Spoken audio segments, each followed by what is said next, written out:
কেন আসে এ রিঙ্কেল, কেন আসে রাত জাগা চোখের মতো চোখের নিচে কালি? আপনি সময় খাচ্ছেন, সময় ঘুমোচ্ছেন, জীবনে অত টেনশনও নেই, কিন্তু চোখের নিচে কালি কেন? তার মধ্যে অন্যতম হচ্ছে জেনেটিক্স, বংশগত। অর্থাৎ বাবা এবং মা শুধু নয়, মাতৃকুল এবং পিতৃকুলে যদি কারোর ডার্ক সার্কেলের সমস্যা থাকে তাহলে কিন্তু আপনার ডার্ক সার্কেল আসতে পারে। শুধু বাবা মা নয়, মাতৃকুল, মামা মাসি পিসি যদি কারোর থাকে আপনার ডার্ক সার্কেলের সমস্যা আসতে পারে।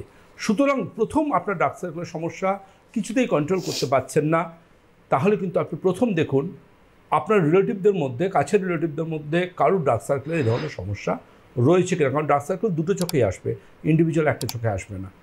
এটা আপনি প্রথম আপনাকে দেখতে হবে।